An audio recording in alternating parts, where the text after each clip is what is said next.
오늘 함께 나눌 하나님의 말씀은 창세기 32장 24절에서 32절까지 말씀입니다. 창세기 32장 24절에서 32절까지 말씀 제가 봉독해 드리도록 하겠습니다. 야곱은 홀로 남았더니 어떤 사람이 날이 새도록 야곱과 씨름하다가 자기가 야곱을 이기지 못함을 보고 그가 야곱의 허벅지 관절을 치매 야곱의 허벅지 관절이 그 사람과 씨름할 때 어긋났더라. 그가 이르되 날이 새려하니 나로 가게 하라. 야곱이 이르되 당신이 내게 축복하지 아니하면 가게 하지 아니하겠나이다. 그 사람이 그에게 이르되 내 이름이 무엇이냐? 그가 이르되 야곱이니이다. 그가 이르되 내 이름을 다시는 야곱이라 부를 것이 아니요 이스라엘이라 부를 것이니 이는 내가 하나님과 미 사람들과 겨루어 이겼음이니라. 야곱이 청하여 이르되 당신의 이름을 알려주소서. 그 사람이 이르되 어찌하여 내 이름을 묻느냐 하고 거기서 야곱에게 축복한지라. 그러므로 야곱이 그곳 이름을 브니엘이라 하였으니 그가 이르기를 내가 하나님과 대면하여 보았으나 내 생명이 보존되었다 함이더라. 그가 브니엘을 지날 때에 해가 돋았고 그의 허벅다리로 말미암아 절었더라. 그 사람이 야곱의 허벅지 관절에 있는 둔부의 힘줄을 쳤으므로 이스라엘 사람들이 지금까지 허벅지 관절에 있는 둔부의 힘줄을 먹지 아니하더라. 아멘. 자, 내 이름이 무엇이냐라는 제목으로 하나님 말씀 증거합니다. 여러분들은 야곱이라는 인물을 좋아하십니까? 성경을 알고 좀 공부를 한 분들은 야곱이라는 인물을 좋아하지 않습니다. 왜냐하면 성경에는 야곱이라는 인물에 대해서 약삭빠르고 간교한 인물로 소개되어지기 때문에 별로 좋아하지 않습니다. 그렇다면 야곱에 대해서 이렇게 질문을 드리면 어떨까요? 성품은 좀 모나지만 능력 있는 남자를 택할 것인가? 아니면 성품은 좋은데 무능력한 남자를 택할 것인가? 아마 대다수의 사람들은 성품은 좀 모나지만 능력 있는 남자를 택하지 않겠습니까? 여러분, 오늘 성경에 기록되어 있는 야곱이 그렇게 능력이 출중한 그런 남자입니다. 얼마나 사업수단이 좋은가 하면 맨몸으로 도망갑니다. 바단 아람으로 도망가서 자신의 외삼촌 집 라반에 가서 거기서 살아가면서 재산을 늘려갑니다. 14년 동안 살아가면서 거기서 엄청난 재산을 늘려가는 그런 능력 있는 성실하고 똑똑하고 하물며 생명공학에도 일가견이 있어서 양과 염소의 색상을 바꾸는 생체학적 실험에 성공도 합니다. 이 야곱이 대단한 인물입니다. 그러나 야곱에게는 결정적인 문제가 있습니다. 그 야곱은 자신의 인생에 있어서 언제나 하나님은 자신의 들러리로 존재하고 자기 인생의 주인은 자기 자신이라고 그렇게 믿었던 인물입니다. 그래서 야곱은 성경을 보면은 목적과 수단을 가리지 않습니다. 자신의 어떤 목적을 이루기 위해서 수단과 방법을 가리지 않는 그런 인물입니다. 그리고 우리가 야곱을 싫어하는 이유 중에 어떤 이유가 있는가 하면 그가 형 에서의 장자의 명분을 속여서 빼앗았다라는 것입니다. 그러니까 야곱이라는 인물은 이 야케브라는 뜻에서 나왔는데 이렇게 발 뒤꿈치를 잡은 자, 거기에서 이제 야코브라는 뜻으로 해서 야곱이 되었습니다. 그게 직역을 하면은 약탈자라는 뜻입니다. 그러니까는 야곱이라는 이름은 강도요 도둑입니다. 그러니까 이름을 참 부모가 나쁘게 졌죠. 이게 이름 하나에 야곱의 전 인생의 특성이 다 들어가 있는 것입니다. 그런데 여러분, 우리가 야곱에 대해서 오해하고 있는 것이 무엇인가 하면은 야곱이 왜 장자의 명분을 빼앗으려고 했는가 하는 것을 이해하지 못하는 데에서 우리는 야곱을 비난합니다. 그 다음에는 하나님은 왜 야곱 같은 자를 택하셨는가? 우리는 그 부분에서 또 야곱을 비난하게 됩니다. 하나님은 왜 에서를 택하지 않고 야곱을 택하셨는가? 여기서 여러분, 택했다 이 말의 뜻은 시험 보고 합격했다라는 뜻이 아닙니다. 하나님께서 나를 붙잡으셨기 때문에 붙잡힌 것입니다. 저런 사람을 하나님은 왜 택하셨는가? 이미 그 안에는 뭐가 들어가 있냐면 조건이 들어가 있는 것입니다. 하나님이 저런 사람을 택했다면 저런 이유가 있으니까 택했겠지. 저런 사람을 택하지 않았다는 것은 저런 이유가 있으니까 택하지 않았겠지. 이미 거기에는 조건이 들어가 있는 거죠. 그러나 택했다라는 것은 어떤 조건도 없는 것입니다. 이것은 하나님의 은혜로 말미암아 하나님의 사람이 되었다라고 했을 때 우리는 택했다, 예정했다, 그렇게 표현하는 것입니다. 거기에는 그 어떤 이유, 그 어떤 조건도 없습니다. 로마서 9장 13절에 기록된 바 내가 야곱은 사랑하고 에서는 미워하였다 하심과 같으니라. 말씀은 정확합니다. 하나님이 야곱은 사랑하고 에서는 미워했습니다. 야곱은 하나님께 택함을 받았기 때문에 택함 받은 그의 야곱의 인생은 하나님께서 가만히 내버려 두지 않습니다. 인생 가운데, 야곱의 인생 가운데 하나님께서 함께 하십니다. 그래서 하나님과 야곱과의 갈등이 있습니다. 하나님이 야곱이라는 인물을 만들어 가시기 위해서 연단이라는 것을 사용하십니다. 그런데 여러분, 에서는요, 성경을 보시면 에서는 그런 것이 전혀 없습니다. 왜냐하면 선택하지 않았기 때문입니다. 그러나 야곱이 택함을 받았다고 해서 하나님이 이 야곱을 로봇과 같이 그렇게 사용하지 않습니다. 이 야곱은 자유의지를 통하여서 그가 스스로 하나님 앞에 돌아오기를 원하십니다.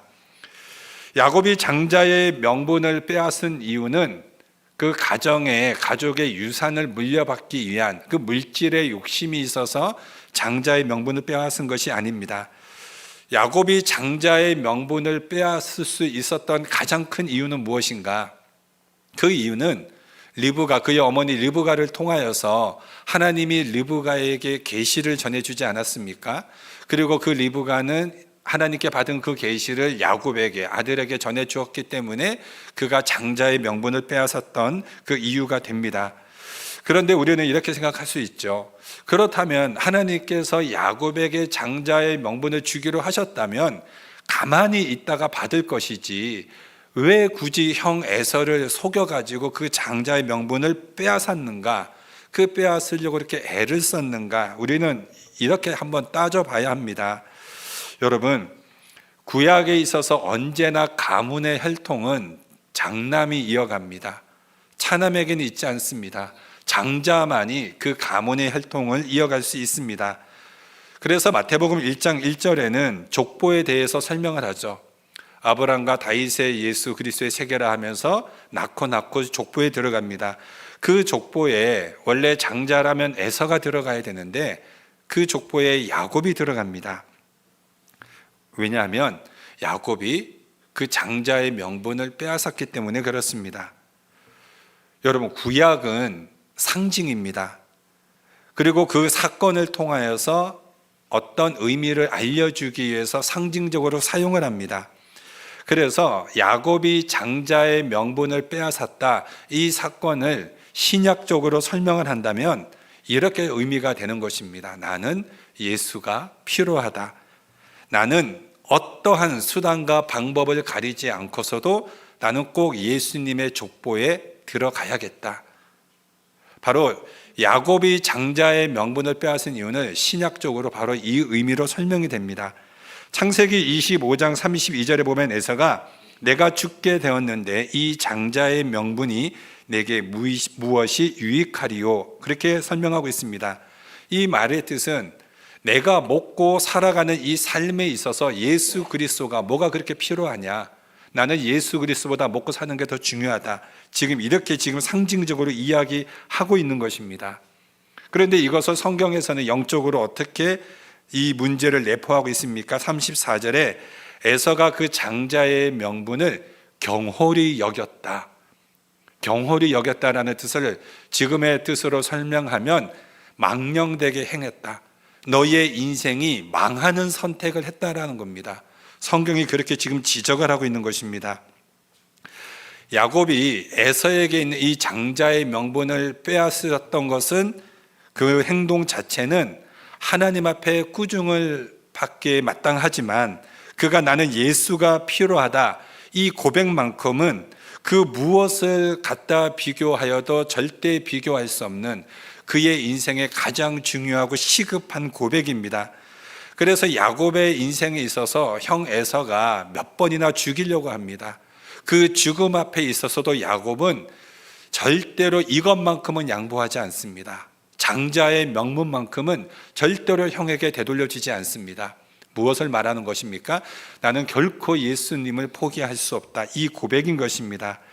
신앙생활 가운데 우리가 가장 이해하지 못하는 것이 무엇인가 하면, 내가 예수 안에서 구원을 받고 하나님 앞에서 택함을 받고 하나님의 인도함을 받는 자녀들이 임에도 불구하고 가장 먼저 확보되는 것이 도덕성도 아니고 상식도 아니고 지식도 아니라는 것입니다.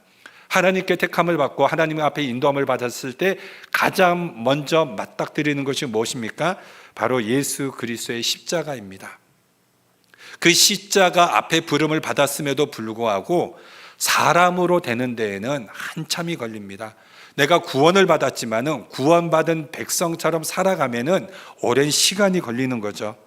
이 사건을 더 확실하게 설명해 주는 것, 이 에서가 장자의 명분을 망령되게 행했다라는 것에 대해서 성경이 어떻게 말하는가 하면은, 두고두고 하나님이 저주하는 백성에 이 에서의 후손들이 등장한다라는 것입니다. 에서의 후손들은 항상 하나님 앞에 불려받아서 두들겨 맞고 저주받고 돌아가는 민족이 바로 이 에서의 후손입니다. 우리 성경에 보면은 에서의 후손을 에돔 족속이라고 하죠. 여러분, 에서의 후손이 에돔 족속인데 성경에서 천하의 이름을 없애버려라 라고 명령한 족속이 있습니다. 그 족속이 아말렉 족속입니다. 근데 그 아말렉 족속이 누구냐면, 에서의 아들이 둘째 첩하고 결혼을 해가지고 낳은 아들이 아말렉입니다. 그러니까 이 에서의 후손이 아말렉이죠. 이 아말렉은 끊임없이 이스라엘 백성들을 괴롭혔던 족속이고, 출애굽할 때 끊임없이 뒤에서 연약한 자들, 노인들, 어린아이들을 뒤에서 약탈했던 그런 잔인한 민족이었습니다. 그래서 하나님은 천하의 그 이름을 없애버리라고 했는데, 사울 왕이 아말렉 왕 아각을 잡고 살려주게 되죠. 그래서 사울 왕이 아말렉 왕 아각을 살려줌으로 폐위됩니다. 하나님 앞에 버림을 받게 되죠. 그리고 이 아각을 살려줌으로 인해서 아각 왕의 후손이 훗날 등장을 합니다. 에스더서에 등장해서 유대 땅과 디아스포라에 흩어져 있는 모든 유대인들을 다 죽이겠다고 등장하는 이 하만이라는 인물이 바로 이 아각 왕의 후손입니다. 그래서 에스더와 모르드게가 등장하여서 하만을 처단하고 이스라엘을 구원하게 되죠. 그리고 이 에돔의 후손으로 등장하는 자가 누구입니까? 예수님 태어났을 당시 예수님을 죽이려고 하였던 이 헤롯 대왕이 에돔의 후손입니다. 그러니까 이 에돔의 후손들은 끊임없이 하나님의 백성들과 예수님을 죽이려고 하였던 그러한 민족입니다. 가장 성경에서는 그래서 저주받은 족속으로 등장을 합니다. 하지만 이스라엘 민족들은 어떻습니까? 이스라엘 민족들은 잘못하면 하나님께 불려와서 두들겨 맞습니다. 매는 맞습니다. 그러나 저주는 받지 않습니다. 그러나 에서의 후손은 저주까지 받습니다. 우리 성경에 보면은 이스라엘 백성들의 역사를 보세요. 역사를 보면은 블레셋의 침공을 받고, 또 아시리아의 침공을 받고 북이스라엘이 멸망합니다. 바벨론의 침공받고 남유다에 멸망하고 바벨론까지 포로에 끌려갑니다. 늘 얻어 터지지만 이 터지는 것 때문에, 하나님께 매를 맞는 것 때문에 이스라엘은 영적으로 성숙되어져 가는 모습을 보게 됩니다. 야곱이 하나님 앞에 성화되어 가듯이 이스라엘 민족이 하나님께 성화되어 갑니다.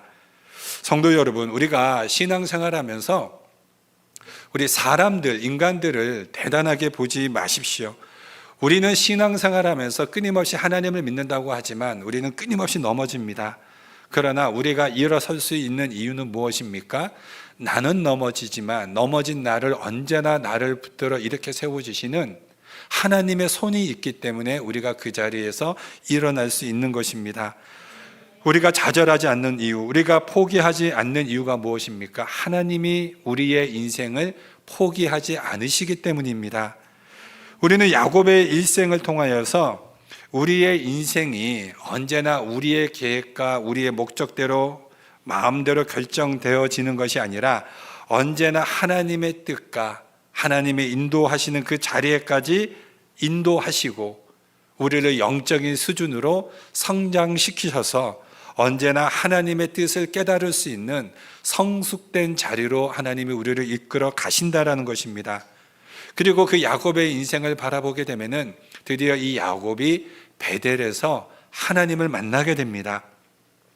제가 이 야곱에 대해서 한 3주 동안 그 인물에 대해서 계속해서 말씀을 전하려고 하는데, 이 야곱이 베델에서 하나님을 만날 때 이 구원이 무엇인가가 이 베델에서 가장 잘 보여주고 있습니다. 이 야곱이 베델에서 하나님을 만나게 되었을 때 이 베델에서 야곱이 하나님을 찾아간 것이 아니라 하나님이 야곱에게 찾아오셨다라는 것입니다. 구원이란 내가 하나님을 찾아가는 것이 아니라 하나님이 나에게 찾아오시는 겁니다. 나에게 찾아오시기 위하여서 친히 사닥다리를 내시고 그 다리를 통해서 이 야곱을 만나시는 하나님, 이 구원에 대해서 정확하게 설명을 하고 있습니다. 구원은 늘 하나님이 우리를 찾아오심에 그 구원이 이루어집니다. 야곱의 전 인생을 보게 되면 이 야곱은 참 그 인생이 한마디로 말하면 고단한 인생을 살아가게 됩니다. 야곱은 형을 속여야만 했고, 그리고 하란으로 도망갔어야만 했고, 그곳에서 부인을 4명이나 얻습니다. 이게 아랍식으로 말을 한다면 축복이 될 수 있겠는데 야곱의 인생에서 부인 4명은 축복이 아닙니다. 언제나 고달픕니다. 자기가 이 4명의 아내를 골라서 들어가는 것이 아니라 4명의 아내가 언제나 나와서 자신의 권리를 행사합니다. 이런 분위기에서 이 야곱의 집은 스위트 홈이 아닙니다. 밖에 나가도 고달프고 안에 들어와도 고달픕니다. 야곱이 낳은 자식들은 언제나 이 야곱에게 효도를 하지 않습니다. 르우벤은 이 야곱의 첩이었던 이 비라와 관계를 맺었고, 또 자식들은 이 요셉을 팔아버립니다. 그리고 아버지를 속이죠. 야곱은 그의 생애에서 언제나 도망가야 했고, 또 외삼촌과 서로 사기극을 벌입니다. 라반도 야곱을 속이고, 그 속이는 라반 외삼촌을 야곱은 또 속이게 되고, 무슨 뛰는 자와 나는 자 같습니다. 야곱은 뛰면 라반은 날아가고, 야곱이 날아가면은 그 날아가는 야곱에게 붙어가는 자가 라반입니다. 그러니까 라반은 언제나 야곱보다 한 수 위입니다. 그러니까 처절한 인생을 야곱은 살아가죠. 말년에는 이 야곱이 요셉을 잃어버리지 않습니까? 그리고 이방 땅인 애굽에서 죽습니다. 이런 세월을 야곱이 보내게 되죠.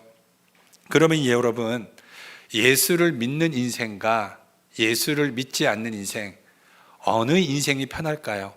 100이면 100 다 예수를 믿지 않는 인생이 편합니다. 왜냐하면 간섭이 없기 때문에. 예수를 믿으면 고달픕니다. 왜냐하면 하나님이 우리 인생에 개입을 하십니다. 그리고 간섭을 하십니다. 야곱의 인생에 있어서 가장 큰 교훈은 무엇인가 하면은 그가 뿌린 씨앗을 그가 죽기 이전에 그 뿌린 씨앗을 다 경험한다라는 것입니다. 그것이 야곱에게는 너무 고통스럽죠. 너무나도 비참합니다. 그러나 그가 뿌린 그 씨앗을 그가 거둠으로 인하여서 그가 굉장히 성장해가고 성숙해 되어가는 가정을 삼습니다. 예를 들어 야곱이 장자의 명분을 빼앗기 위해서 아버지 이삭을 속입니다.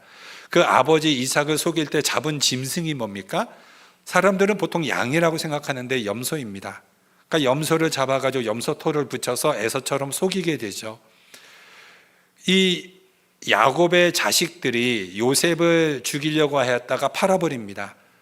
미디안 상인에게 팔아버릴 때 그 요셉이 죽었다라고 하면서 피를 묻히면서 옷을 주는데, 그때 이 야곱의 자식들이 아버지를 속이기 위해서 잡은 짐승이 뭡니까? 염소입니다. 똑같은 염소를. 그러니까 이 야곱이 아버지를 속이듯이 그의 자식들이 야곱을 속입니다. 그러니까 그의 인생에 똑같이 그것을 경험하게 되죠. 그래서 이 야곱은 그의 인생이 참으로 고난하고 고달픈 인생을 살아가는데, 그러나 이 야곱의 인생에 있어서 가장 중요한, 그의 인생에 가장 변화되어 가는 가정 중에 뺄 수 없는 이 가정, 바로 오늘 우리가 읽었던 이 본문인 야복강에서 하나님과 만나 씨름하는 이 사건입니다.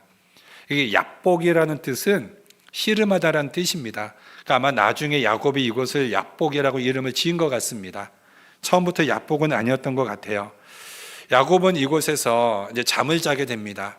바로 형 에서를 만나기 전에 이곳에서 잠을 자게 되는데, 갑자기 한밤중에 잠을 자는데 누군가 자신을 덮칩니다.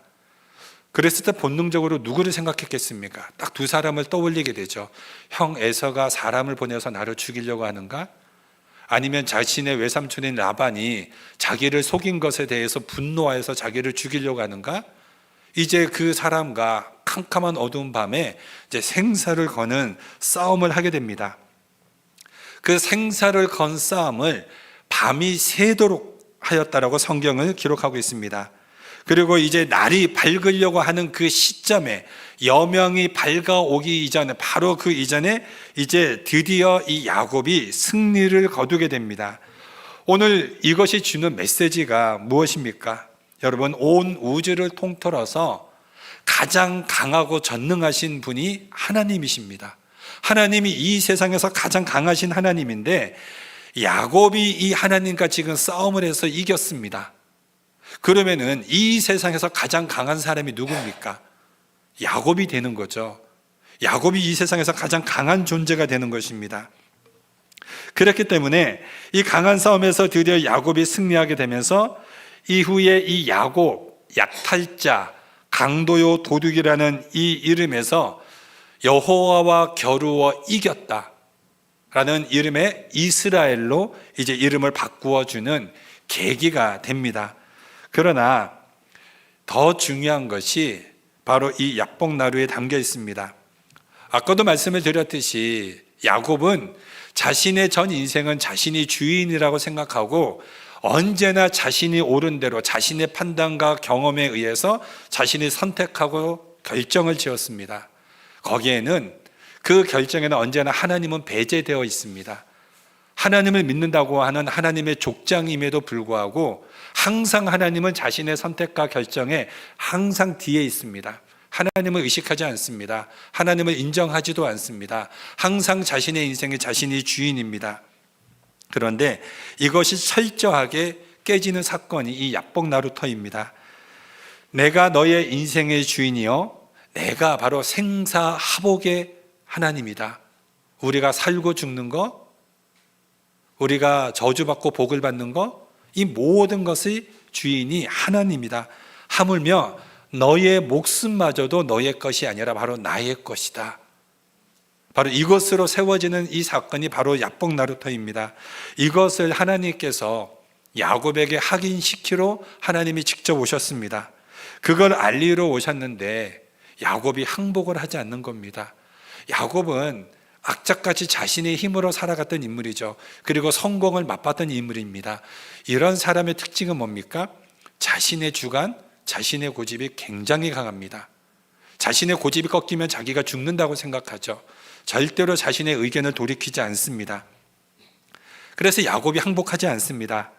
그래서 하나님이 그래 너 잘 먹고 잘 살아라 이 말씀을 딱 하고 야곱의 한도뼈를 딱 치고 가는 거죠. 그러니까 한도뼈가 어디냐면 여기입니다. 이쪽 다리를 환부를 확 치는 거죠. 내가 떠나면 너 인생 끝장이다. 하나님이 이렇게 선언하고 가버리십니다. 그제서야 야곱이 하나님께 무릎을 꿇습니다. 아, 이게 이런 문제였구나. 드디어 처음으로 야곱이 하나님 앞에 도와달라고 간절히 붙잡습니다. 그때 하나님이 이렇게 묻죠. 너의 이름이 무엇이냐? 이게 야곱의 전 인생에서 야곱의 인생에 가장 푸는 가장 중요한 열쇠입니다. 너의 이름이 무엇이냐?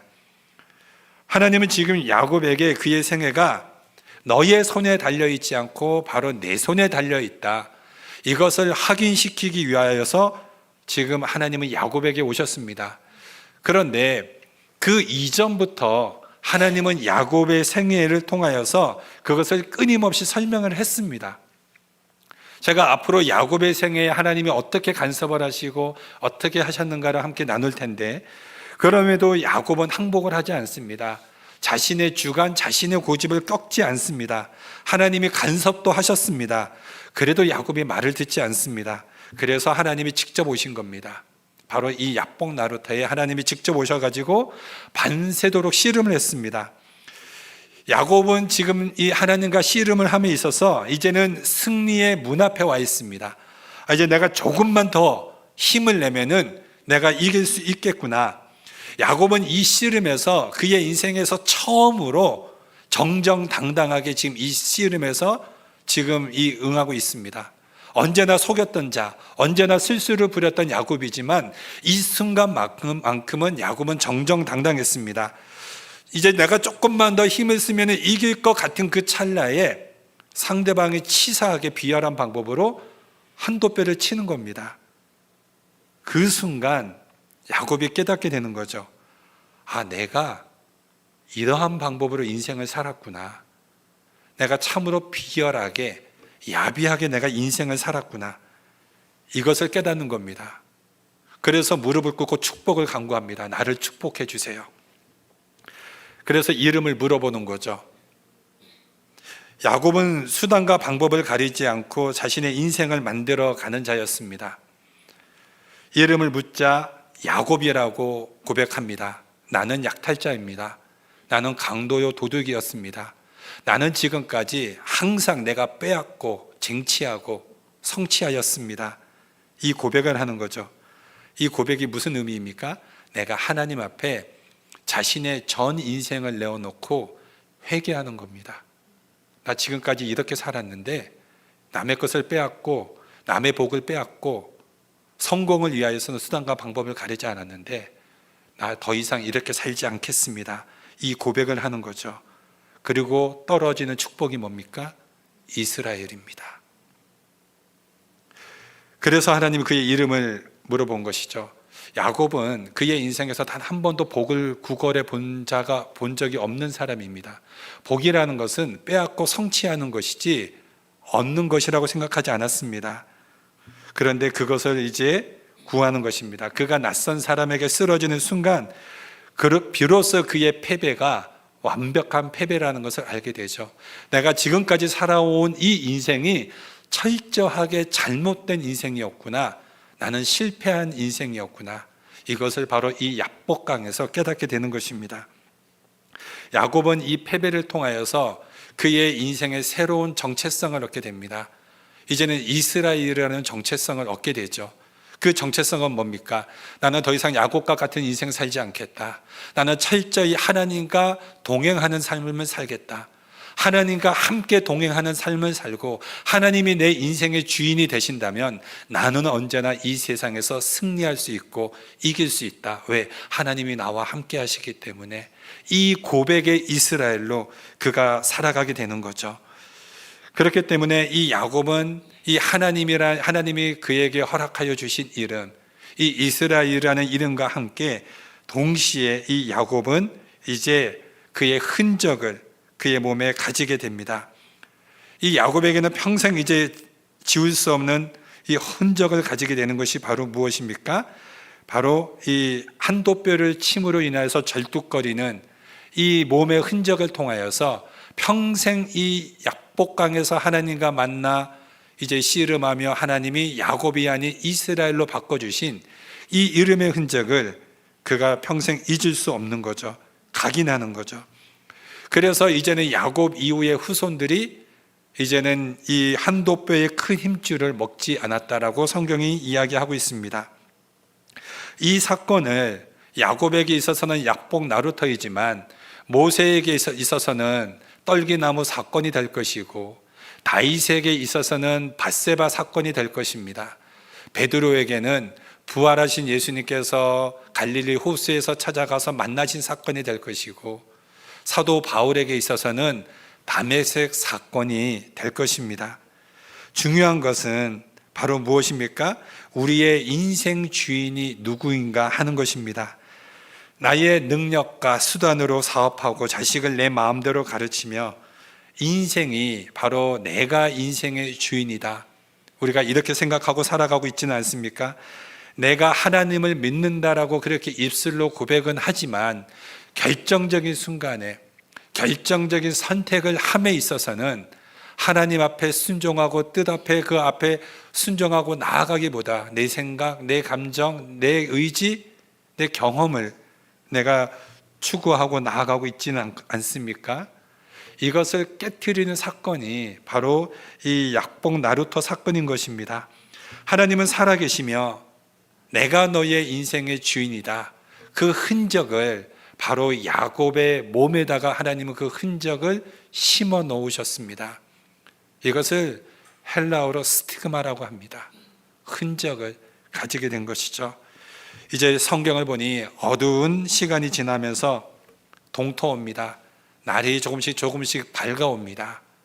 이때 야곱이 한도뼈 침을 당함으로 인하여 절뚝절뚝 거리면서 걸어가는 그 이스라엘의 모습을 통하여서 우리는 부활하신 예수님께서 무덤의 문을 여시고 십자가에 못 박히신 손과 발에 이 절뚝거림을 통해서 걸어오시는 그 예수님의 모습을 우리는 떠올리게 됩니다.